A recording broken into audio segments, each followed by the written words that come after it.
Morning, everyone, and thank you for joining us for our last show and tell of this phase of work. It's been a hell of a 5 months. I've gone from working at work to working from home, and now living at work. But in that time, despite all the upheaval, the team have managed to deliver some pretty amazing work, particularly relevant now, or following the white paper that came out last week. So as before, please post any questions to the link on screen, which I also shared in the invitation. On the next slide, please, Claudia.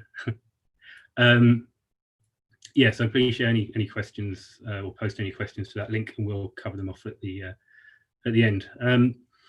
Why are we here? So over on the next slide, please. Thank you. Back in 2018, I applied to the first round of the digital fund from MHCLG to look at the possibility of disrupting what is a limited market in terms of back office systems. And here we are, 3 phases later. So show and tells are meant to be just a quick update, also a form of governance for the last or previous 2 weeks of work that the team's done. So to that end, in the last sprint, we have done this. So we've created 3 prototypes for full householder, given the feedback we've received in previous phases. We've shipped a number of stories, as you can see on screen. But given that this is our final one for a while, just a quick rundown of what we've achieved in this phase. As you can see there, we are designing and developing a system designed around the users. So to that end, we've conducted 39 testing sessions with across 10 different councils, but we've also delivered an MVP, so a minimal viable product for processing householder permitted development applications. But we've also moved on now to the additional functionality required for full householder applications. All of this is based on receiving valid applications from our partner project, RIPA, Reducing Invalid Planning Applications. But we've also, as I say, scale features for full household applications, together with building an API at the other end of the system for public view, as well as integrating with Notify. Oh, me as well. So as I say, the first 2/3 of this phase of work were focused on developing a service for processing householder permitted development, which we've delivered, and we've got a product ready to go into private beta with a small number of local authorities. And we're just waiting for some final integrations with that partner project, RIPA. Those features include a data-driven process, so no more paper, integration with gov.notify for consultations, and as it says on the tin, notifying people of the work or their application. Sorry, we've embedded a document management system, an API, as I said, at the other end to enable planning registers, and we've built all of this on scalable architecture within Amazon Web Services. Enough for me. So if we show you the service, thank you. Thanks, Jack. So I'm going to share my screen now. Just bear with me a moment.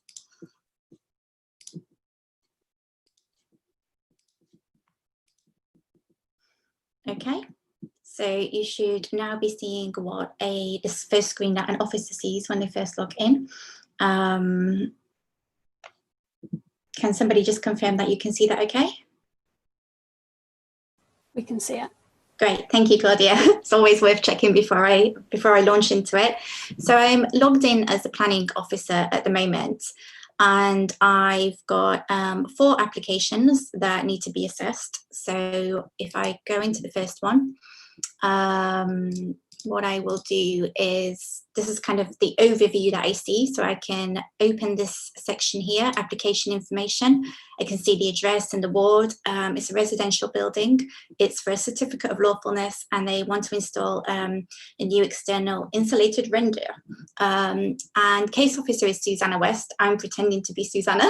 And I can also have a quick look at the constraints. So it appears to be in a conservation area. But permitted development rights have not been removed, so that's fine. And I can have a quick look at application dates as well, and contact information. So I've got my agent and the applicant's address down there, and also all of the proposal documents that were submitted as well. So I'll come back to that in just a moment. I'm going to go into the first step, which is down here, to assess the proposal. So I get a quick overview on this screen, and this is based on taking kind of data from RIPA, which is another MHCLG funded project, and it will actually show more data in here. So this is just sample data for the time being, but it would show, for example, if the applicant said that they are building an extension, and it might ask them, is it over 4 meters, yes or no? And it would show their answer to that. However, as an officer, I obviously kind of look at the application, but still want to check the drawings to make sure that that's correct. So I've got the proposal down here, kind of an overview, and that would basically show anything that the applicant has provided as part of their application. But I will go and have a look at proposal documents. So I think what I'll do is I'll manage documents. I can see them all here. And I'm just going to take a look at this first one. Okay, there it is. I'm going to measure it. Now, obviously, I'm not a planning officer, and I don't know what I'm really doing here, but I'm just pretending that I'm measuring it. And that looks okay to me. I'm sure it's more than a couple of inches, really. And then I will go back to my assessment. And I would do the same with all of the drawings as well. So I can click in each one. I can open it up in whatever viewer I use. So I'm just using Adobe Acrobat at the moment. But say, for example, I notice that one document isn't quite right. I can remove that document.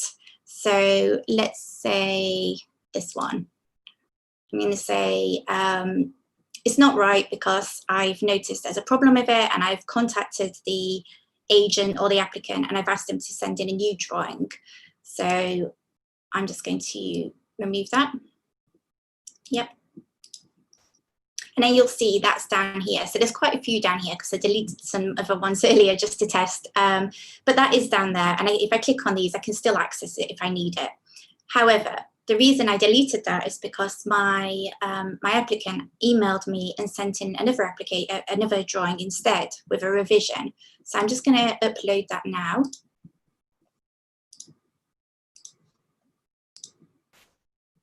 And I can't quite remember where it is, but let's say it's a front elevation proposed.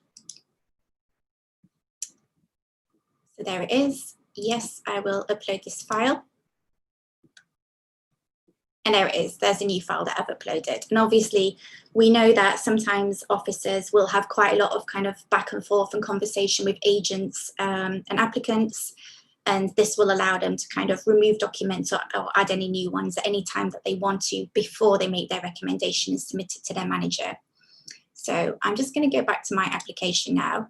I'm going to assume I've looked at all of the drawings, I've measured them, I've deleted a couple and added some revised drawings. And then based on that, I think that it meets the requirements in terms of permitted development policy for a certificate of lawfulness. So I'm going to say yes. Now, we've added this kind of section here because we know sometimes managers want a bit of extra information from officers. This isn't universal across all councils, so it's up to the officer here. But in my case, just to demonstrate, I'm going to add something. I'm just going to say, I've checked drawings and the measurements are fine.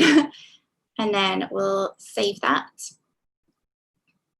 Now I need to attach the drawing numbers. So let me just quickly open this. You can see the drawing number is in the bottom there. But just for quickness, I'm literally just going to put 1, 2, 3, just going to put some random numbers in each one. And this is just so I can demonstrate to you what will be on the next page. So now I've completed both steps, but I still need to actually submit the recommendation to my manager so that they can review it. And here I get an overview. So again, I've still got all the application information at the top, the constraints, the drawings, so I can check those at any time. I can also go back and make changes, but I'm just going to have a look through, and I can see that, yes, I said it should be granted. My recommendation was based on these drawings here, and I was happy with those. Those are the numbers that I just entered. And now I'm going to submit it to my manager to check. So that's been submitted to my manager. So what I'm going to do is log out and log in as a manager. Okay, so as a manager, I've just got the one application at the moment. I'm going to have a look through it. I can see everything again, just like the officer could.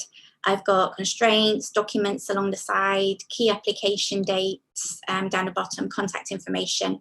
And there's no consultation information because it's permitted development and it's not required for a certificate of lawfulness. But in future, if we build something for full applications, that's the kind of area where we would start to pull through some of the consultation information. And I'm going to review the recommendation. So I can see that my officer has recommended that this should be granted. They've left this comment for me. I can also see the information that the applicant provided as part of their application. And as I said before, this is just sample data, so it's likely to have kind of richer data in here. But I can see that if I want to, I can also, if I, for example, don't trust this officer, I might want to open some of these drawings and measure them myself. And I'm just going to imagine that I did open one drawing and I noticed that actually the officer had missed something. So I'm going to say, no, I don't agree.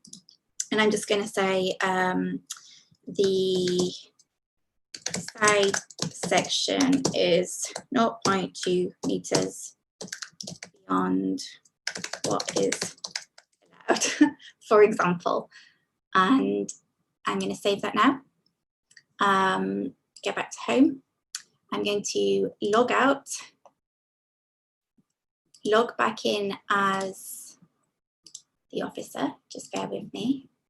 And I can see that this has come back to me. So manager has requested corrections on one application. So I'll go into the corrections requested tab. I'll have a look. Okay, so I can see everything again, just like before, but I need to reassess the proposal this time. Okay, so the size section is 0.2 meters beyond what is allowed. Okay, so as an officer, I suppose I would check the drawings again, or depending on what comments my manager added. And based on this, I'm going to assume that my manager spotted something that I didn't. So I'm going to change my recommendation and just enter some text in here that I've prepared from earlier. So just bear with me a second. So this is kind of some text that I use to just describe what the problem is. And this will appear on a decision notice that the applicant will receive. And then I'm going to save that. I don't need to attach drawing numbers because I did that before and I haven't had any new drawings since then. I'm going to resubmit it. I'm just going to check. So yep, it's refused. The reason I entered just now is here.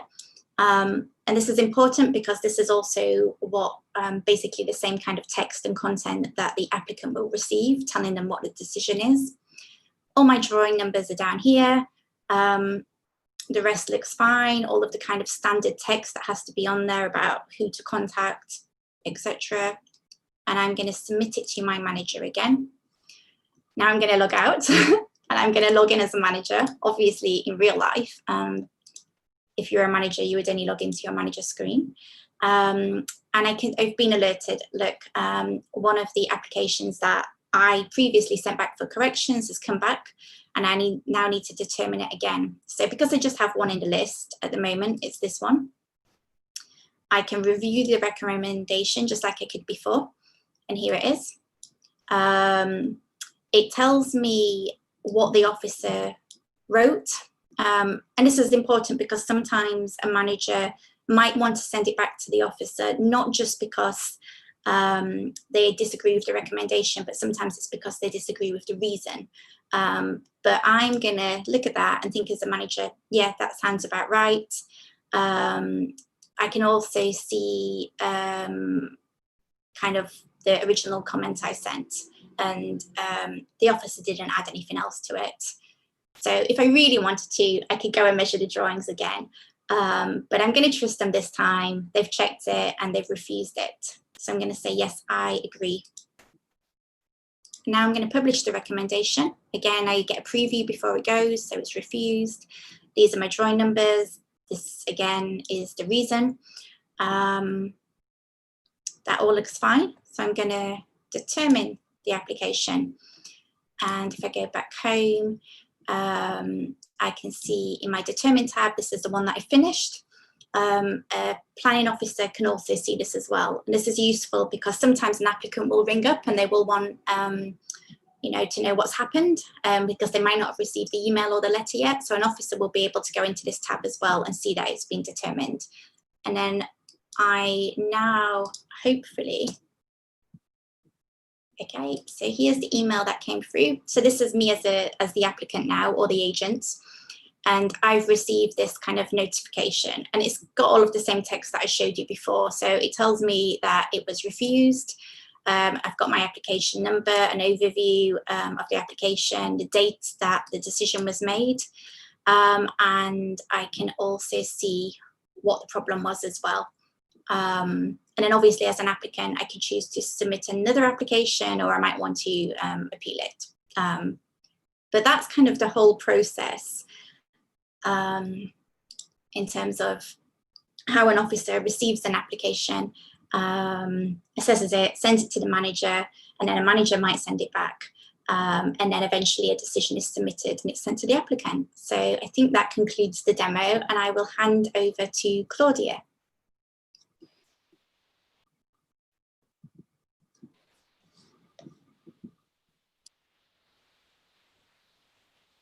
Thanks, Claudia.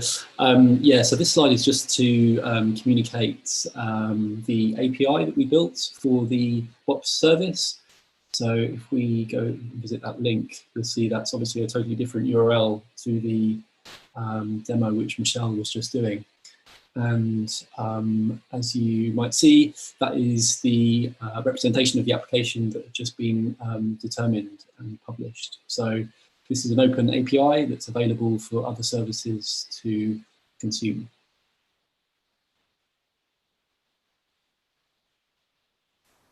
Thanks, Neil. So now I'm going to walk you through how we got to this final MVP.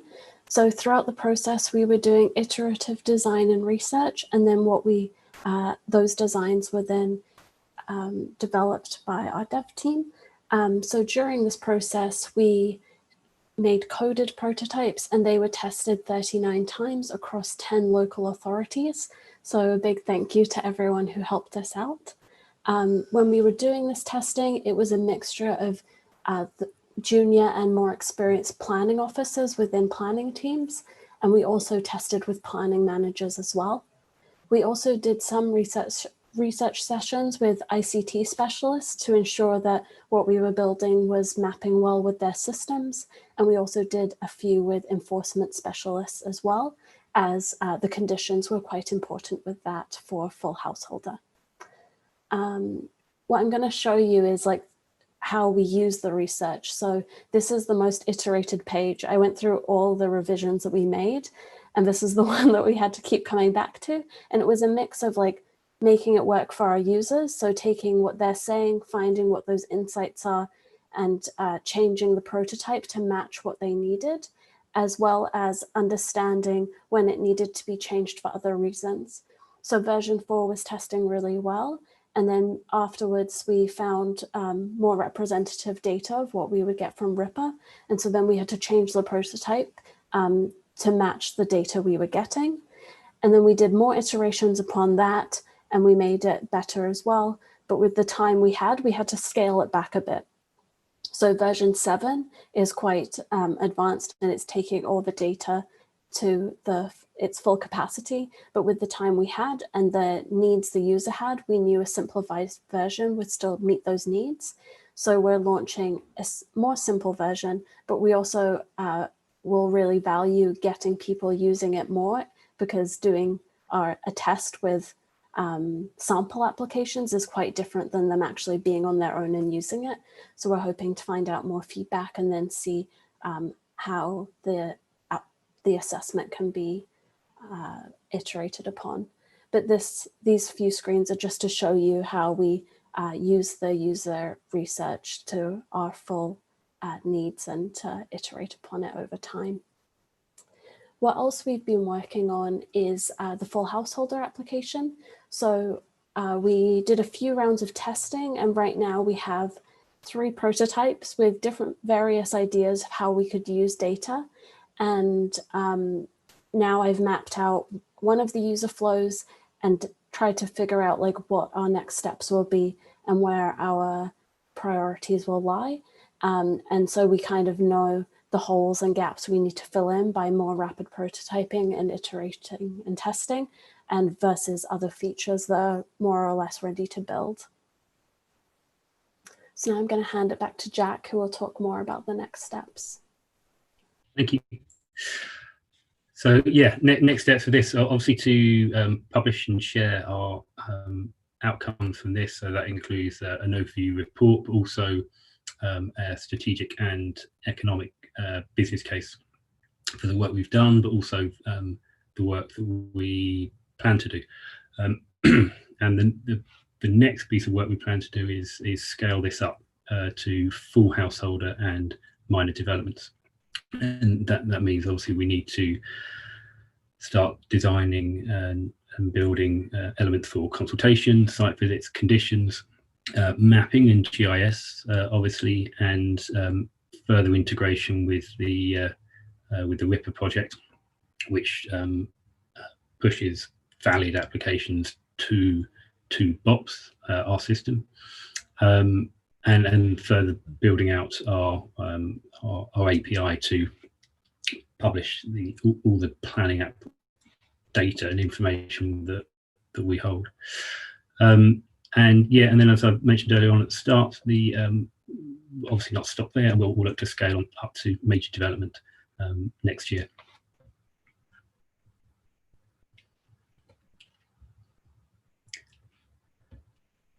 Martin, I think it's over to you to say all the thank yous.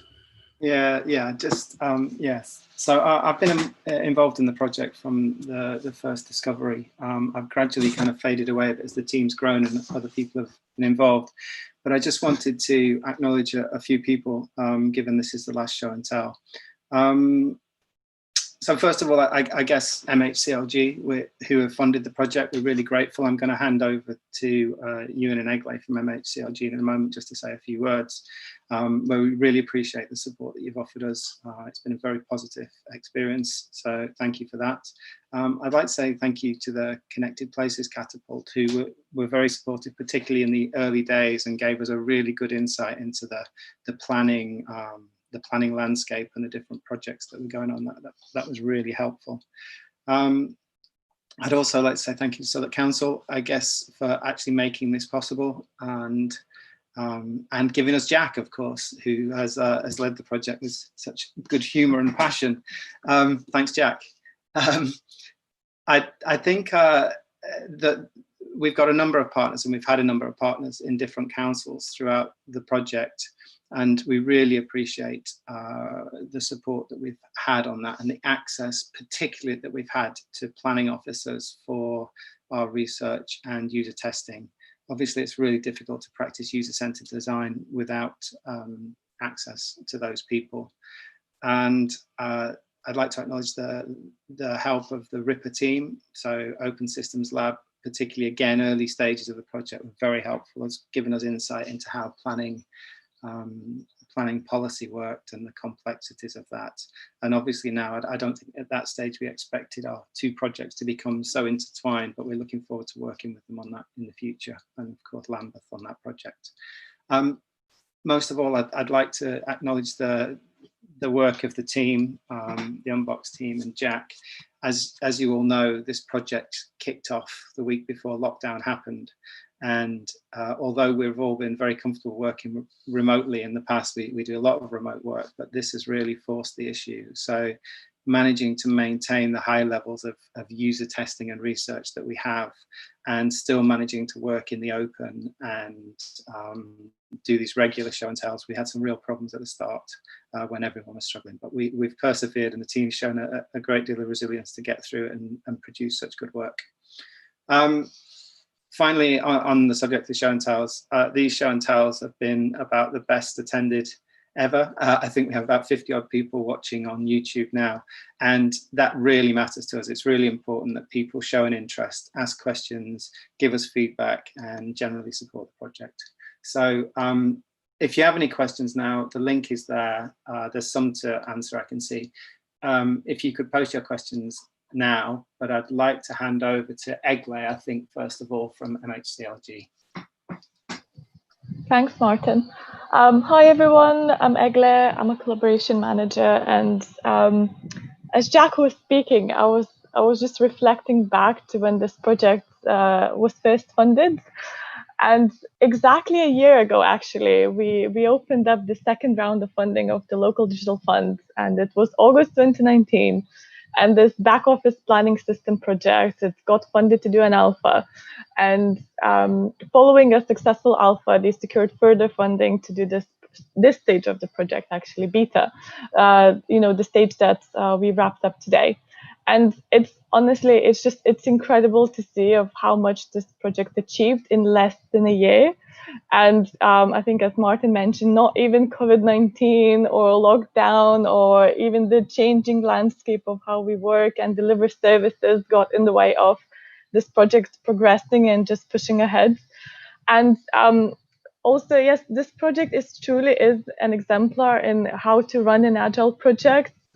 As Martin said, work in the open, how to work collaboratively with other organizations and build something that meets user needs, which is key in everything that we're trying to do, all the projects that we fund at Ministry of Housing. And I will also echo Martin. I would like to say a big thank you to Jack for your great leadership in driving this project forward.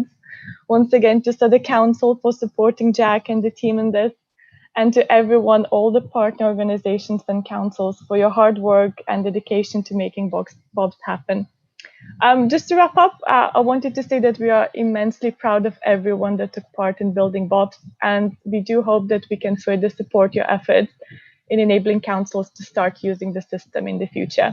So from all of us at the Ministry of Housing, Communities and Local Government, thank you. And also, some of you may know, we recently published a white paper called Planning for the Future. And I'll now hand off to Ewan to say a few more words on how this project reflects our vision for planning back office system of the future.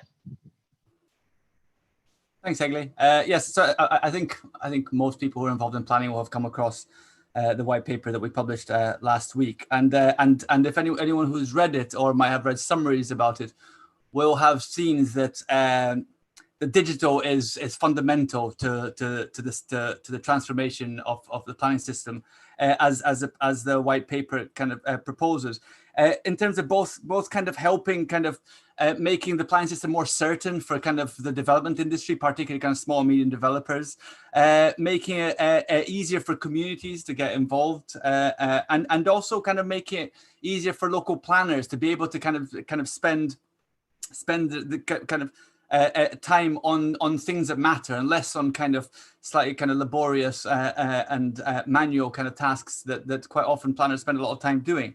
And I think this project has been kind of instrumental in helping us test some of these ideas, and it's helped kind of inform our thinking on a lot of this. And it's taken us to a stage now where we're pretty confident of what a digital planning system can actually do. And whilst this project itself, kind of as everyone who's seen the show and tell, is a part data, part document project, it helps us start thinking about what does a truly data-driven planning system actually look like. What are the benefits to planners, to developers, to communities? etc.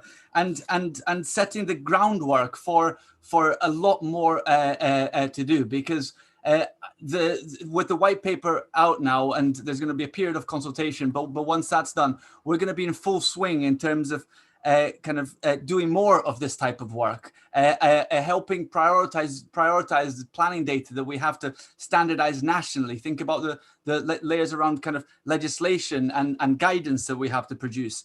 And in a true digital kind of fashion, the iterative nature of this kind of remains kind of critical to it. So we have to try things, and BoPS has been a kind of a great example of how we try things, how we learn from it, how we improve them, and how we feed that back in to think about kind of wholesale transformation of the system. So I guess from me as well, kind of thank you very much kind of for the whole team. But do remember, this is only the beginning of what's probably going to be in a kind of a 2 to 5 year journey in the digitization of the wider system.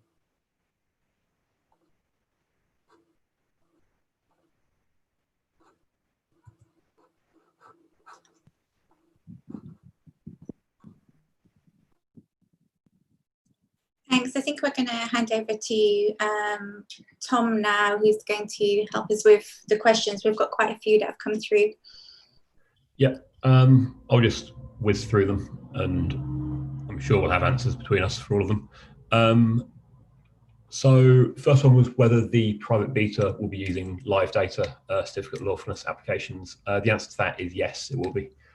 So the way we've been working currently is with the assumption that another funded project, RIPA, with reducing valid planning applications, will kind of be the resident facing side of the equation. So I think we'll come through there and then present live data into the back office system for the councils involved in private beta. So the next question then leads on from that is how long until RIPA can provide data for the private beta testing? I'm not sure what the timescales are around that. Does anybody else know currently? Yeah, they're working on it at the moment. So as soon as that's ready, we'll be able to go live into private beta. Cool. Do we know timescales around that? Is it like a month, 2 months? We're hoping a month. Okay, cool. Then next question is whether the system allows more than one of the same kind of drawing to be uploaded.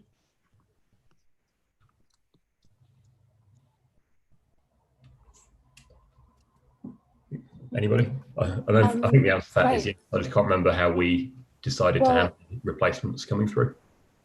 No, well, right now it's one drawing and one tagging system. We have a future iteration when we do full planning that will scale up to multiple drawings. But yeah, that's like another step in our process.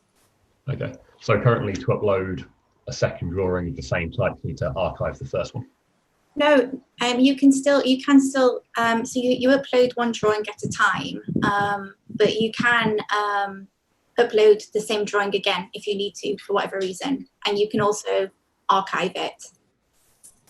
So in answer to that question, yes. So when I demoed it, you just press upload, select whichever drawing you want, and then upload it.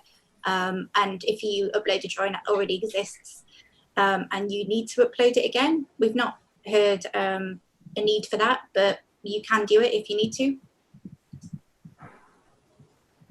Cool. Okay. And then related to that is if the drawing type you want to upload isn't listed, can they add new types, or does that need to be added by us?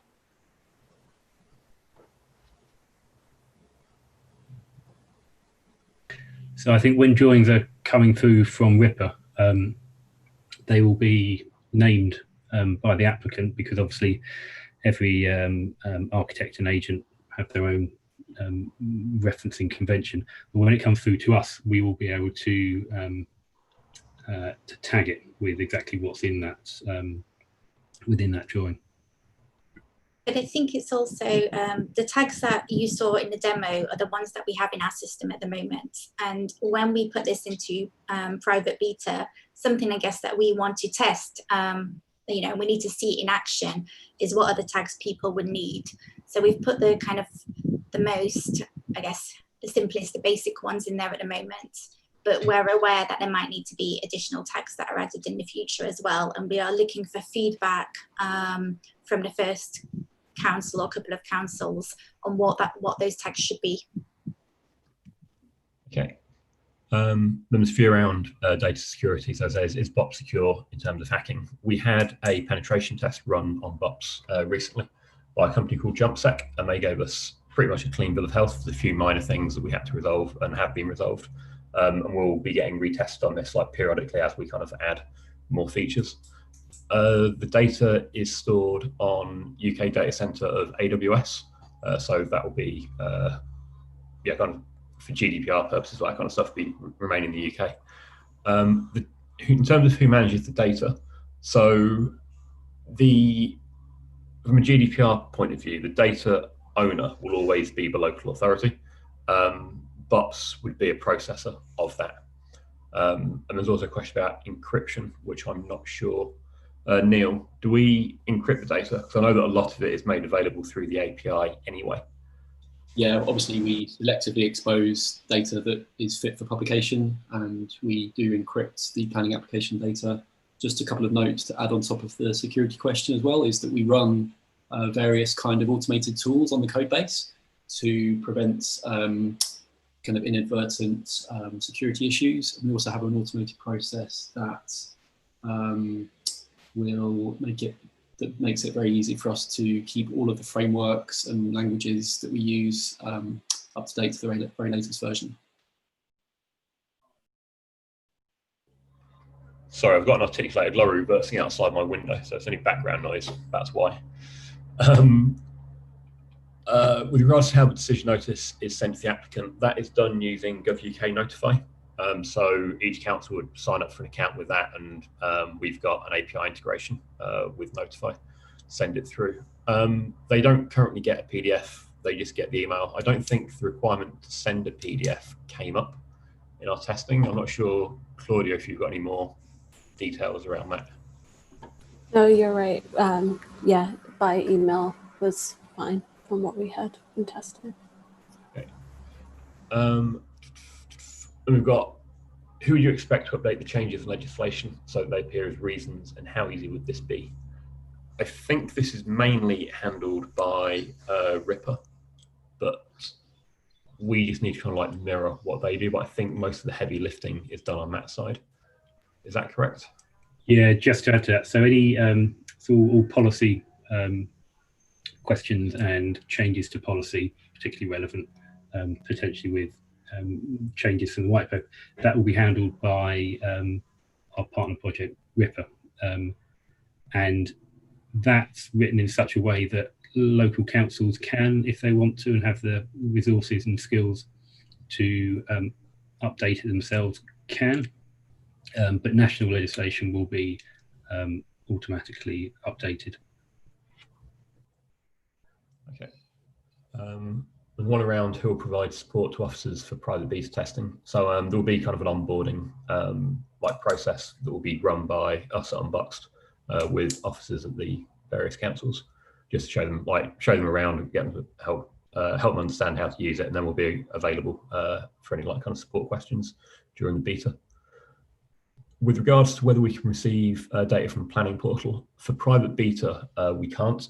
So one of the issues with planning portal currently is it doesn't kind of filter applications anyway. It takes the application and gives it to the council. And so because of that, a lot of invalid applications come through, hence the like the Ripper project. So we've been working on the assumption that in the brave new world of planning, where we do kind of everything like as well as we can, a lot of this information will be filtered out. So we've been working on the assumption that people in private beta will have Ripper in front of BoPS. We're also aware, however, that the vast majority of local authorities use planning portal to receive planning applications. So there will be some work done to make BoPS like to work with planning portal, but it's not in there currently. Question about long-term vision for BoPS. Like Ewan, I think, touched this previously when he was speaking, but I guess we're trying to move towards a data-driven planning system. There's loads of opportunities in planning about how planning could be made better. I think one of the things that always holds that back is the actual system used to manage applications within local authorities is really, really tricky.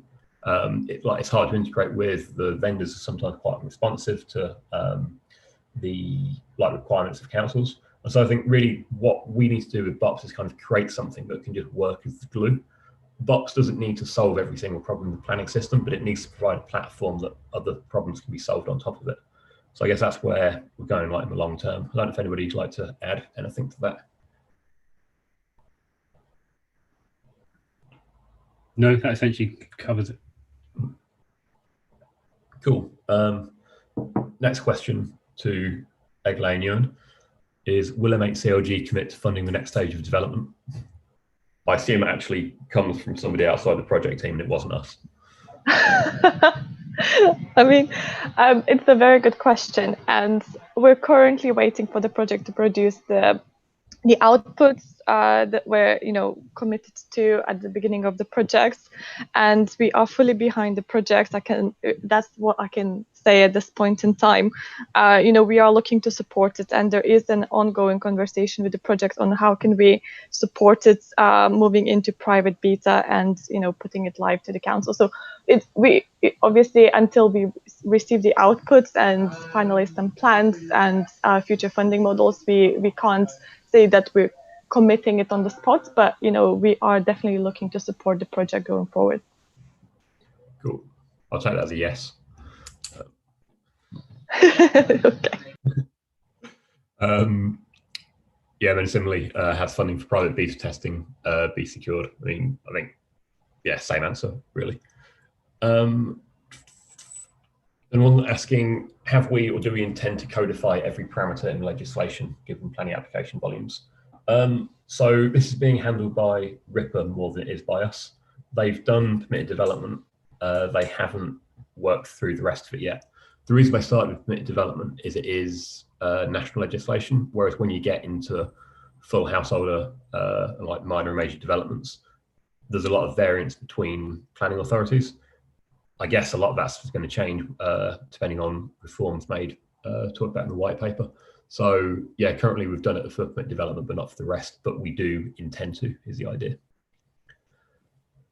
Can I just add something there, Tom? Yep. Yes, I think it's just worth saying a little bit about, with relation to the planning portal piece and RIPA and the codifying legislation. So essentially, RIPA is the smart stuff that looks at information provided and compares it to policy and starts the process and start to inform the decision making. So what's most likely to happen in future, I think, is that if stuff's coming through planning portal, it might go through RIPA to make sure it's valid in that kind of automated sense. And what we provide is a view on that for the planning officers to actually check and validate, and not validate, but to check and make sure that they're happy that this that everything's in order. So all the policy side of it and the smart logic stuff sits in the tool that's designed to validate applications, and our system is provided to give a really good workflow for planning officers to be able to check that and make sure they're comfortable with the applications coming through. Okay. We've got, can the uploaded drawings easily be shared with the public to view for comments? So we have an API that exposes lots of this kind of data for consultation. What we haven't done yet is developed a consultation module. That's what we'll be looking at further when we start looking at larger development types. And then a question about who owns the product. Does the IP sit with MHCLG or Southwark? I'm not sure. It sits with the council, okay. With Southwark. Yeah, but the product itself is open source. So I think in the previous slide, there was a link to the GitHub repository. So yeah, the IP sits somewhere. So is it not in there? Okay, we can add a link to the GitHub repo when we publish the slides afterwards. So all the code is available there, and the IP is with Southwark. It is worth saying that we're talking about what's the best way to make this sustainable going forward. It's not going to end up owned by a private company. We're talking about the potential of having it owned by a community interest company, which is a kind of social enterprise. So it will have the opportunity to generate revenue and be self-sustaining, but won't just be kind of turned out into the commercial sector. So that's something that we're working on at the moment, and it will be ongoing as to how we manage ownership of the product and licensing and things like that. And then how's the planning register updated? So we've got an API which exposes the data that would go into the planning register. So it'd be then for the planning register to kind of connect to that to surface the information.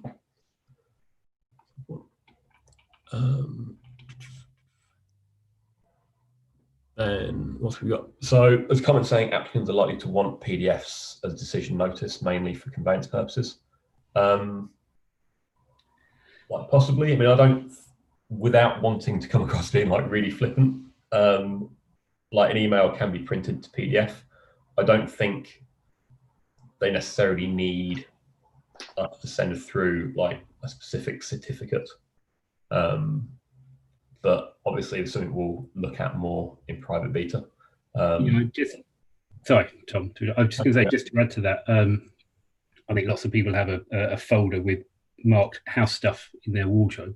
But yeah, as Tom was saying, the email can be printed off, but also all of that information will be held on the planning register in the same way as it is at the moment. But we are also looking at being able to integrate with other applications and tools which have like a household passport, for example. So householders will be able to keep all of the information on, say, planning and building control, etc., within an online tool. But as Tom was saying, you can of course just print the email. There's nothing different on the email as would be on the planning register. Cool. Then final question is, can Southwark Council monetize their IP? In theory, yes. And this was something that kind of did the rounds in local government, I think about 10 years ago, where people had the idea that they could all build software and sell software to each other. In practice, although they could, it's actually like really, really hard, and it isn't really worth it, because the actual hassle involved in sales operation to sell software to other councils versus the amount of councils that typically needed it then led to people wasting a lot of effort doing things that weren't actually building software. And so kind of, although yeah, theoretically like councils can do it, I think in practice it's never really worked out as being a practical thing to do. And that isn't the plan around this, as Martin was saying. We're looking to try and put this into a community interest company, and so get to a position whereby any money being paid in terms of licenses and hosting and support can kind of feed back into the product and enable us to keep developing new features and ensuring it doesn't stagnate. I just wanted to add, following on from that and Martin's point earlier on about it being maintained and run by a community interest company, anything like that would have a code of ethics and one of those would be that it can't be used for private financial gain or sold off to commercial markets. So there would be a contract around that kind of thing. Cool. And then one more, saying planning register uses uniform DMS. Will BoPS update to this, or will uniform have to draw down the decisions? So it'd be more uniform would have to draw down. So BoPS would provide the information via the API, and then some work would need to be done within uniform to kind of update itself by pulling in the BoPS data.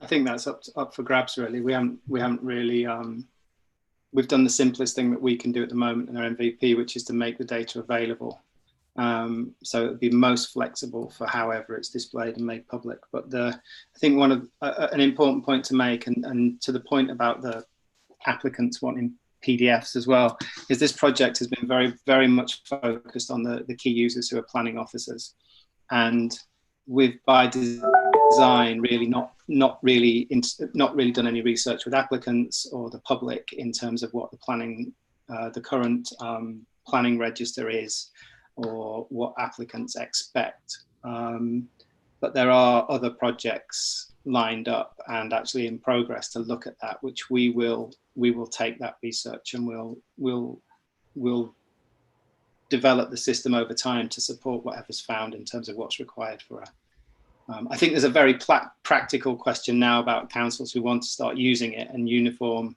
our Northgate already having planning register tools, but we'll be as adaptable as possible and make sure we integrate over time as the needs emerge.